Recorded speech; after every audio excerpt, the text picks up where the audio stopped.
ইসমাইলকে আর তার মার হাজরাকে যখন ইব্রাহিম আলাইহিস সালাম এক জঙ্গল মরুভূমিতে যখন রেখে চলে আসছেন,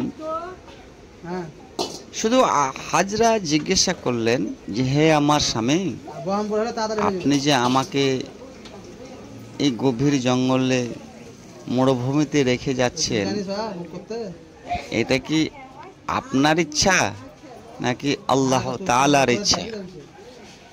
ইব্রাহিম আলাইহিস সালাম বললেন, এটা আল্লাহ তাআলার অর্ডার। এবার হাজরা বললেন, যদি আল্লাহ তাআলার অর্ডার হয়, আল্লাহ তাআলার ইচ্ছাতে যদি আমাকে আর আমার এই শিশু সন্তানকে রেখে যান, তাহলে আমাদের এই দুজনের জন্য আল্লাহ তাআলাই যথেষ্ট, আমাদের কোনো চিন্তা নাই, আপনি আসতে পারেন। তিনি যখন এই কথা বললেন, ইব্রাহিম আলাইহিস সালাম তারাকে রেখে যখন চলে আসছে, বারবার ফিরে ফিরে তাদের দিকে তাকাচ্ছে। যতই আল্লাহ তাআলার অর্ডার হোক, নিজের সন্তান, নিজের স্ত্রীকে সেই মরুভূমিতে রেখে আসছে, একটু তো মনের মধ্যে খারাপ লাগবেই। এইভাবে তাকাতে তাকাতে একটা সময় তারা চোখের আড়াল হয়ে গেল। যখন তারাকে এইভাবে রেখে চলে এলো, তারাকে রেখে আসার সময় 1 মাস পানি আর কিছু খেজুর দিয়ে এসেছিল, যা কয়েকদিনের খাবার।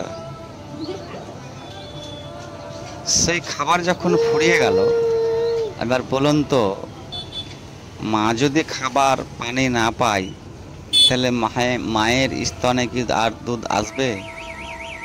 এবার ওই বাচ্চা দুধ না খেতে পেয়ে কান্না শুরু করলো, ছটপট শুরু করলো। হাজরা এবার পানি পান করার জন্য এদিকে সেদিকে যখন তাকাই, দূরের দিকে তাকিয়ে সে দেখতে মনে হয় যে ওটা একটা পানি। সে তার শিশু বাচ্চাটাকে রেখে পানি মনে করে যখন ছুটে যায়, ওখানে গিয়ে দেখা যায় না, এটা তো পানি নয়। আবার অন্য দিকে তাকাচ্ছে, সেখানে মনে হচ্ছে পানি।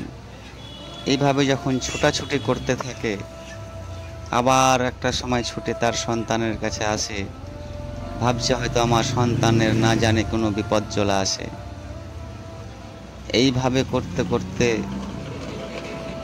শিশু ইসমাইল যখন খাওয়ার জন্য ছটপট করছিল, তার পায়ের আঘাতে মাটির তল থেকে পানি উঠতে শুরু করলো, যেই পানিটাকে এখন আমরা জমজম পানি বলে চিনি বা পরিচিত।